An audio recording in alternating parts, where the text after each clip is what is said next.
Hello student, now I am going to explain you the next topic, that is respiration, and that is also a part of life processes. So again I have to write about the life processes.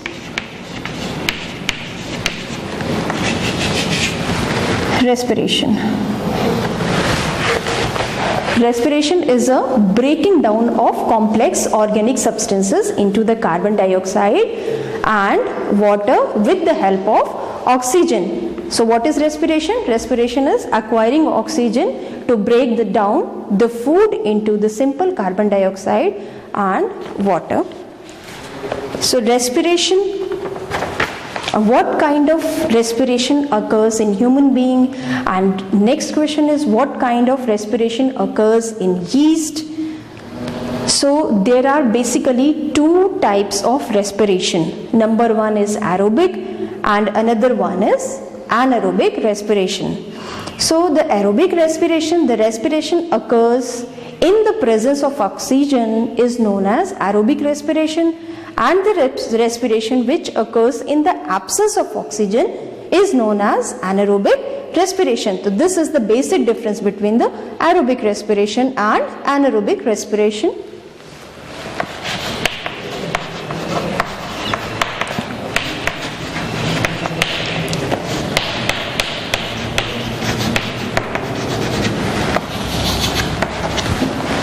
Basically, presence of oxygen and anaerobic respiration.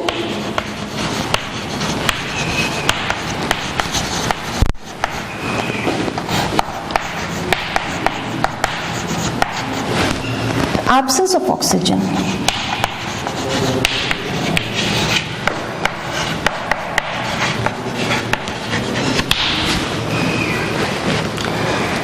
So the organisms like yeast, they respire in the absence of air or oxygen, and the glucose is converted into the first pyruvate, means 6 molecule glucose atom first converted into the pyruvate, and then it converts into the ethanol and carbon dioxide, and in every respiration process what is releases? It releases energy.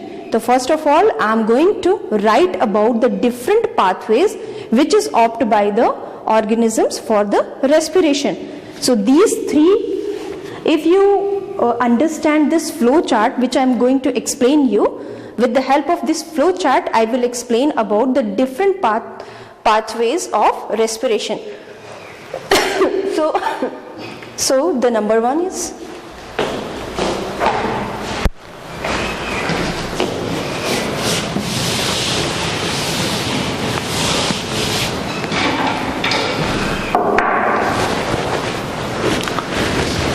first of all we will understand about what is this. This is the food for every cell.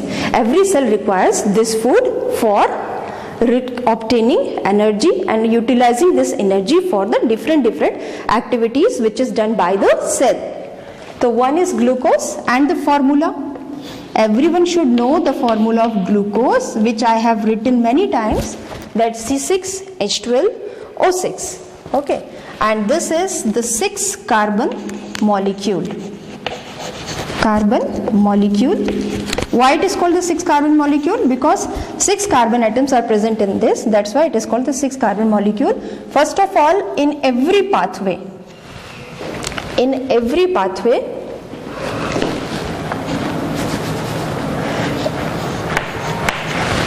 it will be converted into the pyruvate.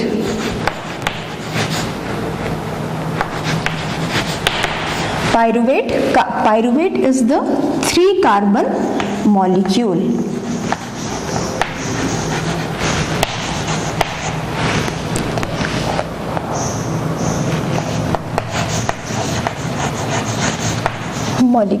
And then pyruvate, 3 pathways opted by the different organism.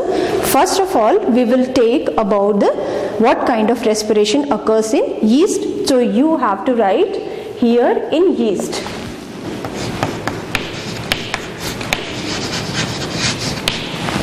And here what you have to write, because it happened in the absence of oxygen, so you have to write here that absence of oxygen. Oxygen, for oxygen you can write O2 also, and the whole oxygen you can write here, and then it will be converted into the ethanol. Ethanol plus carbon dioxide plus energy.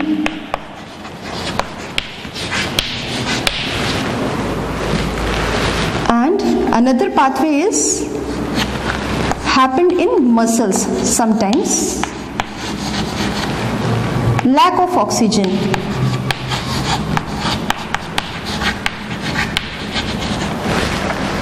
If sometimes there is a lack of oxygen in your muscles, so this type of respiration occurs, and due to this the pyruvate is converting into the lactic acid and the energy. And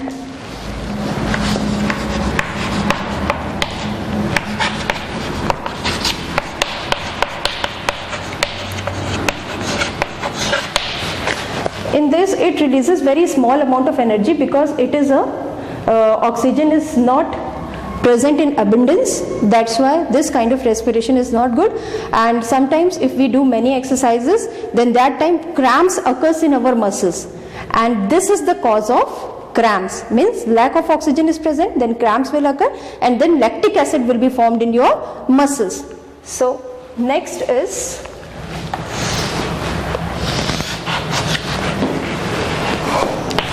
very important, presence of oxygen.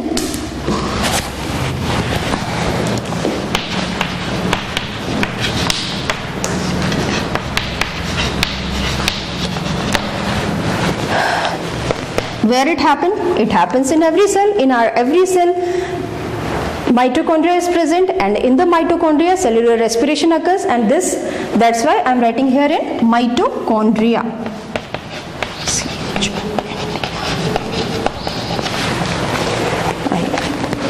So here the byproducts are, everybody should know the byproducts of the respiration. Those are carbon dioxide plus water plus energy.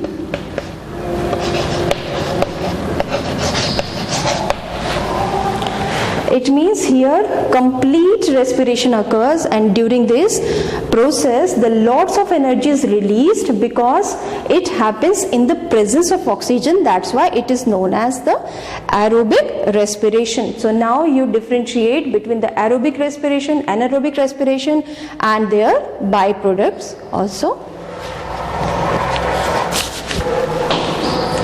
So we have learned about in human beings.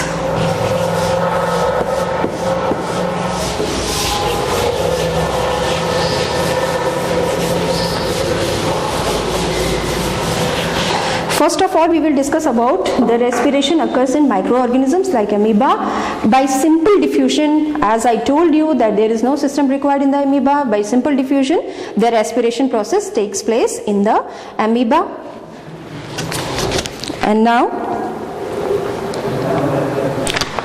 we will discuss about the respiratory system in human beings.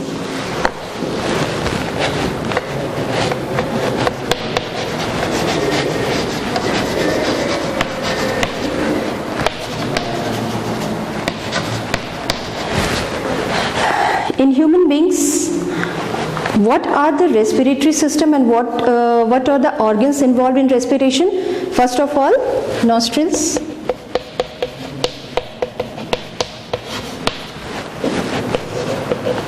Next, larynx. Third one is pharynx. Trachea.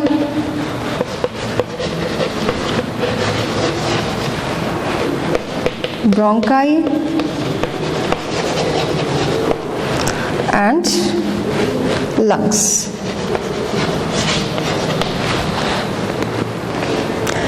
I'm going to explain you with the help of this diagram.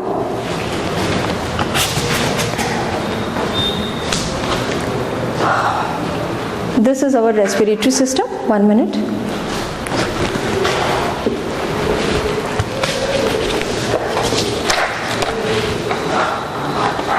You are able to see it? Okay, this is our respiratory system. This is the mouth and this is the nasal passage, and from the nasal passage we takes in oxygen, and then oxygen goes through this pharynx, larynx, and then it goes into the trachea. Trachea divides into bronchi, and then bronchi further divides into small tubes that are called bronchioles, and at the end of this bronchioles certain air sacs are present that are balloon-like structure. They are balloon-like because they can take up more and more oxygen, and in this way they increases the surface area for the acquiring oxygen from the environment.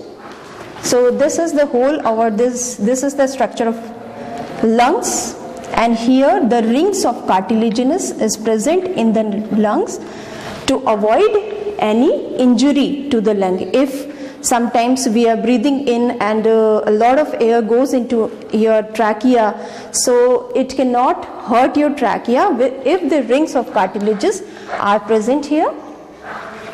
And then when we breathe in, oxygen goes into this lungs, and then after it goes into the blood vessels by the process of diffusion, and then it is circulated throughout the body with the help of heart. So this is the respiratory system of human beings.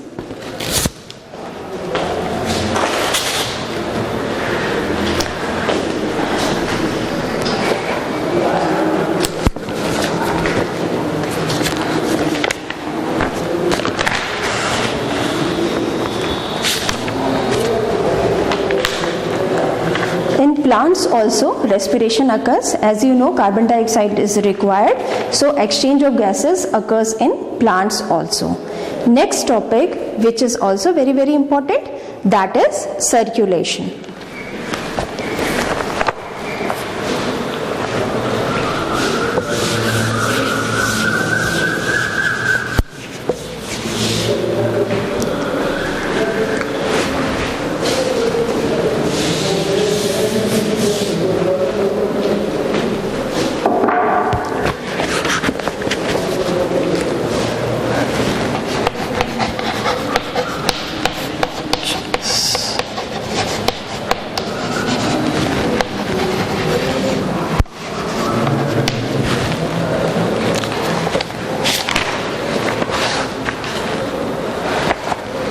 Circulation transportation occurs with the help of heart.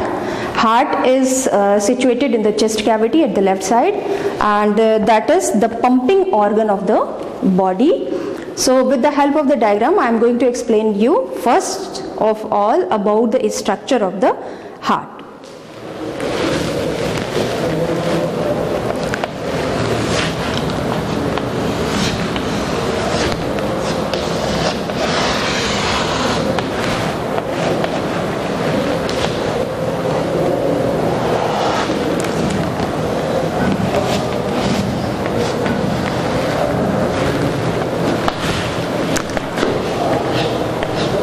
You have to draw this diagram because this diagram is also very important.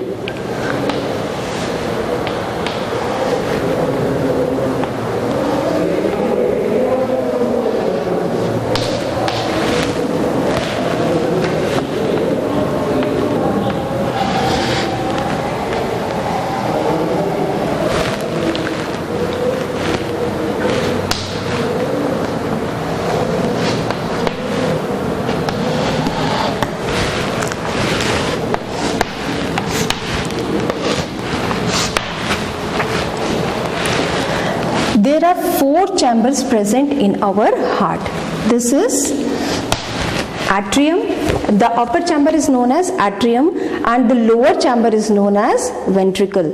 So upper chamber, this is our heart for example, and this is the right side of our heart. That is why it is called the right atrium.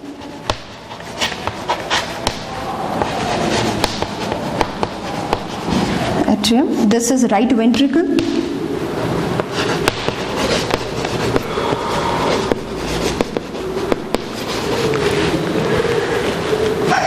This is left atrium.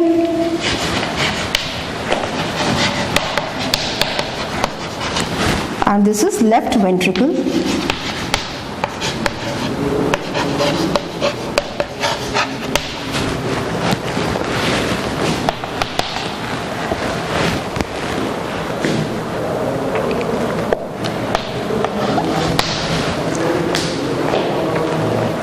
This is vena cava. Vena cava. And this is aorta.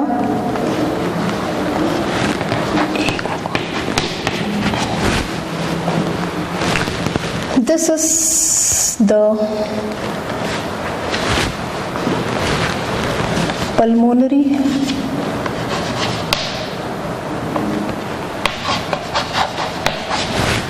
Pulmonary artery,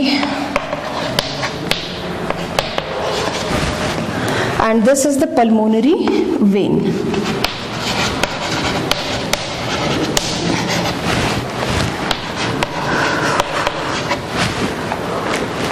And septum is also present, which divides into two parts. This is septum.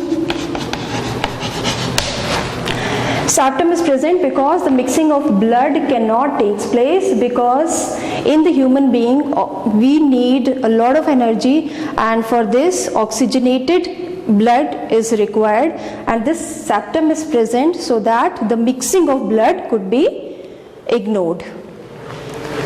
So right atrium, it receives the blood. It receives the impure blood. Impure blood means deoxygenated blood from all of the body parts. It takes from the vena cava. Vena cava is the largest vein. From it, the blood comes into the right atrium, and then right atrium contracts, and then blood goes into the right ventricle, and then when the right ventricle contracts, the blood go further with the help of the pulmonary artery.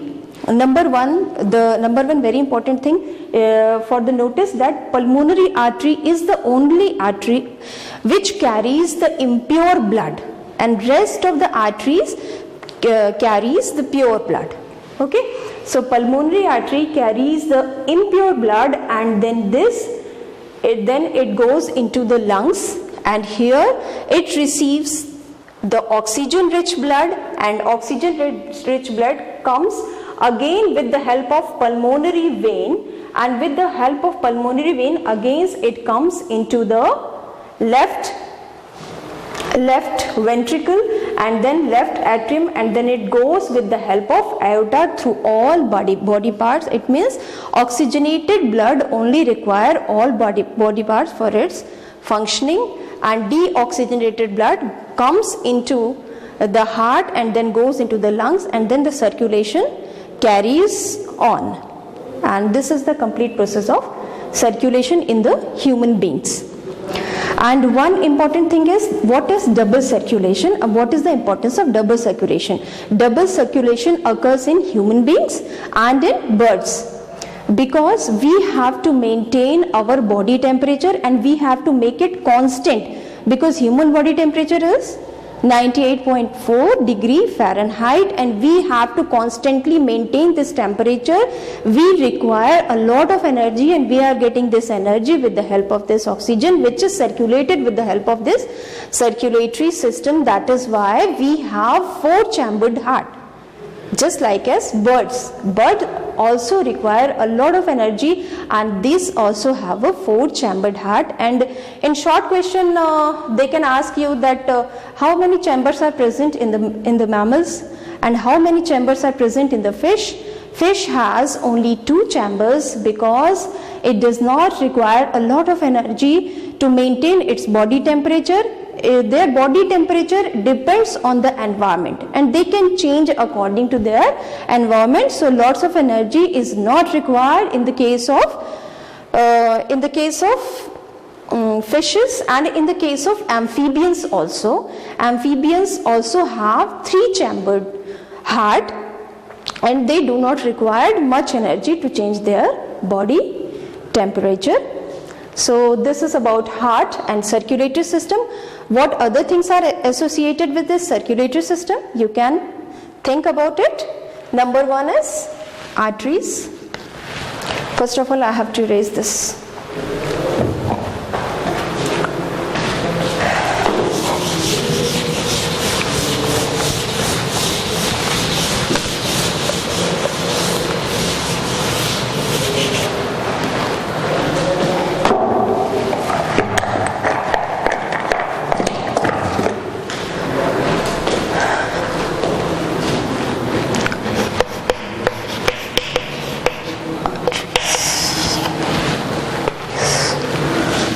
Veins.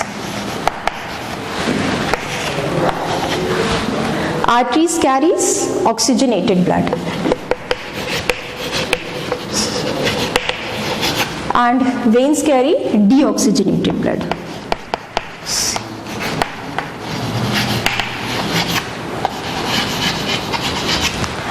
And the walls of arteries are thick and elastic.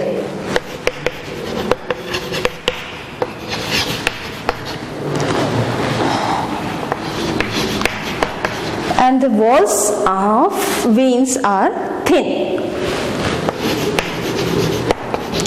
So what is the requirement of thick and elastic? Because the pressure of blood is very high in the arteries, because arteries carries the blood from the heart to your all parts of the body, so that they have thick and elastic muscles. So blood pressure is high in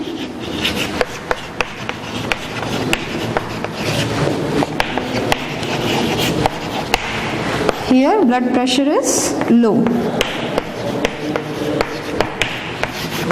Why it is low? Because they are taking blood from different cells of the body, and they are taking it and then goes into the heart. So this is about the arteries and veins. Now I am going to tell you about the components of blood.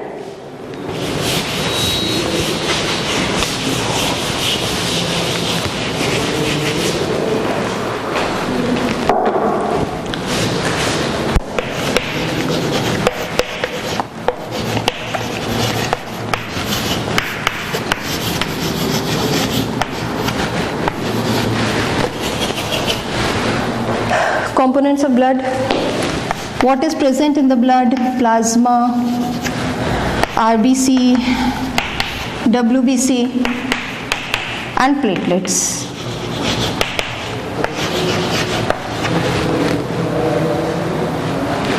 Okay.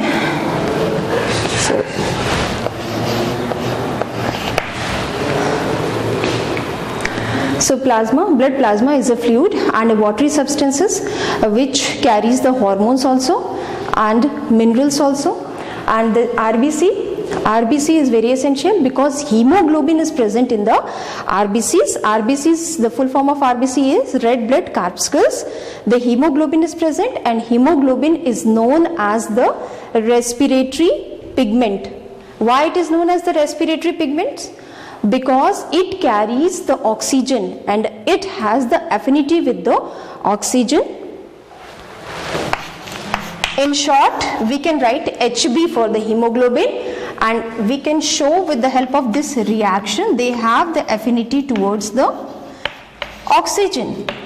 And this pigment only carries